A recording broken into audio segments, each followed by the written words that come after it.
Professional surfer, Bethany Hamilton. Author, C.S. Lewis. Athlete and founder of Night to Shine, Tim Tebow. Inventors, Orville and Wilbur Wright. And Japanese engineer, Soichiro Honda. We're all homeschooled according to homeschoolacademy.com. My name is Amelia Walbridge, and as many of you know, I have experienced the joys, lessons, and opportunities of homeschooling. Today, I will outline the history of home education, types of homeschooling, and how homeschooling really works. Oddly enough, for a society that is very heavy on traditional education, we began with homeschooling. Let's see. According to onlinecollegecourse.com, that homeschooling was around before traditional school, and education was mostly homebound in America up until the 1830s. And the percent of homeschoolers dwindled until the 1970s, when home education movements began receiving attention. One of these movements was founded kind of by John Holt, according to reasonablehomeschooling.org. And he was an education theorist and supporter of the school reform. He argued that schools focus too much on rote learning, which created an oppressive environment designated to make children compliant employees. His movement started what is known today as unschooling, which is kind of the most controversial form of homeschooling. After his movement, it was followed by other groups that had different ideas of what education should be, and they all encouraged homeschooling to different levels and different extents as to what the homeschooling meant.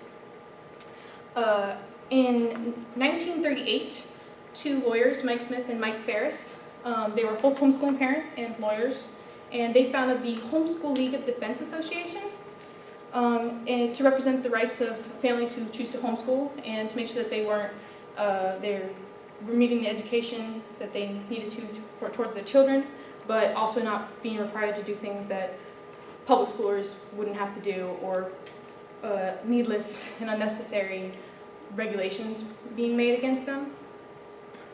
So now we've talked a little bit about the history of homeschooling, but what really is homeschooling?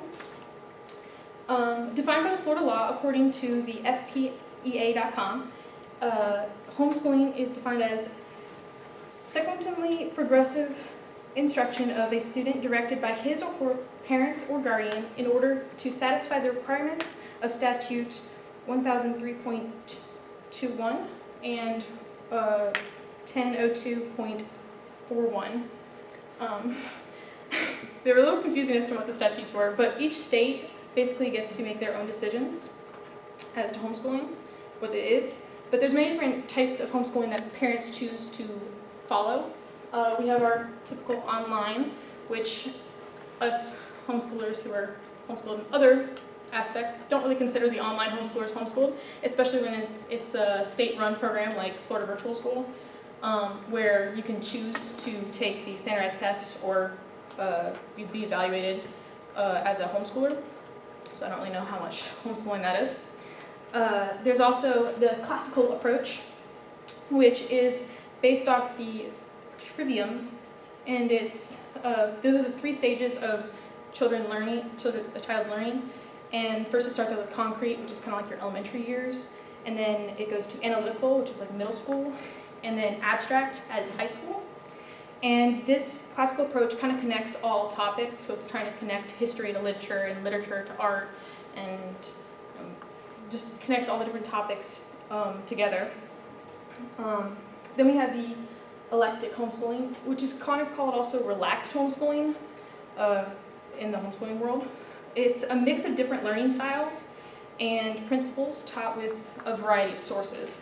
So these sources could be really anything. It could be different like curriculums. Sometimes they'll mix online courses with like there's programs like Seton and Saxon and ABEC. There are different programs to do. That's kind of what they mix those different ideas. and that definition is according to thepioneerwoman.com. She describes, she's a famous homeschooling mother who's got a wide follow base and lots of input from other people as to what they do for homeschooling. She also goes on to define unschooling, which, as I said earlier, is very controversial because today in society we see a lot of the bad examples of unschooling out there. There are lots of good ones. I've seen some videos of a young boy doing TED Talks that were pretty amazing. He was only like 13 at the time. He was unschooled. Unschooling is child-led learning, or what they call natural learning, and it's based off the theory that children learn best when they start like asking questions and they get interested in something, that they'll actually go out and do it. So they'll learn it like walking and talking. It's something you naturally start to do. You start to learn. Then there's unit studies. And unit studies are when you tie topics together. So like if you're studying ancient Egypt and history, you'll read all your English papers will be off of different books and stuff or writings from that time. Or we used to do, like my little sister, she recently did a study on spiders in her science book. So her artwork was all different breeds of spiders, and they made a field trip to see where the different types of spiders live, stuff like that. My aunt's really fun homeschool, like sleepover person. And then what I call my homeschooling is like the hodgepodge homeschooling, because we literally incorporated all the different types of homeschooling into one, and that's how my mom kind of did it. So if a child has an interest in something, well, she automatically tries to incorporate that into our education. But we also, she loves the unit study idea, so she really just tries to do that as much as possible. But really it's all the different kinds. And every single household has basically a different idea of homeschooling, which is a lot like schools. Every school is different. There's different programs, there's different opportunities, there's many different ideas as to what education is. We have now covered what homeschooling is, as well as the history of homeschooling. Now to cover how homeschooling works.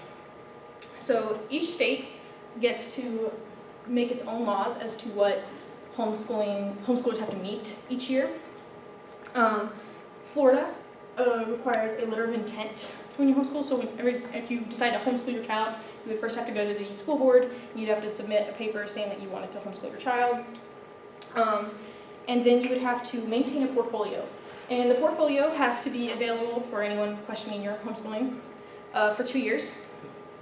My mom has lots of portfolios still. The portfolio has to show samples of work, and every year it is evaluated by a licensed evaluator, and they are required to talk to the child alone, or it doesn't really matter if they're alone, I suppose, because they have to ask the kid a question and the kid has to respond. Different questions. So some evaluators, I've been tested before, so like they'll give me questions and I have to answer them on my own, and then they'll do verbal. The one we do now, she normally just looks at our work and then talks to us, one-on-one conversation to see how much we've learned, what we have, and they have to sign off for a year's worth of work. So it doesn't go quite by grade level as much as it does by showing that you've learned and you've had a year's worth of growth in your education. And in Florida, when you decide that you don't want to homeschool anymore, or you're ending the homeschool thing, it's a notice of termination. I'm not sure, but I think that's what I did when I graduated. So, because you don't really graduate from homeschooling. Here, this is all according to the HSLDA.org, and that is the Homeschool Legal Defense Association, which is the one founded by the two minutes earlier. And this is a map they made for kind of what the different regulations are as far as homeschooling goes. And I'm not really sure why they colored it the way they did, because for one instance, Texas is labeled with requiring no notice. But the requirements for Texas is to have a written curriculum. So they'll have to have like their full little curriculum to show for it. But in states with the red, I believe, I forget which one I clicked on. I think it's New York, actually, it requires a lesson plan for the entire year before you even begin. Then it requires you to stay in the same amount of days and time as required by the state, which is really weird for me because in homeschooling we have this term called double up, which is like when we don't really want to do school that day, we're like, Mom, can we double up tomorrow? And it's a known thing. So like if we decide, you still get your full time, and we do less hours every day in homeschooling because each kid takes different amount of time on what sort of time they need to get their projects done and their assignments done. So I loved homeschooling because I could be done in 2.5 hours one day. Sometimes it would take me longer the next day, but it was really cool. So I was wondering how that works, because that's a lot, because you don't have anyone else to pace yourself off of to go slower, and as though in public schools do. But this is a map showing all the different requirements. So you can click on each state too. It's really cool to see what their requirements are. Okay, but in conclusion, between the history of home education, the types of homeschooling, and how it works, I have shared some of the aspects of home educating with you, and I hope each of you understand the option of homeschooling and may even consider it.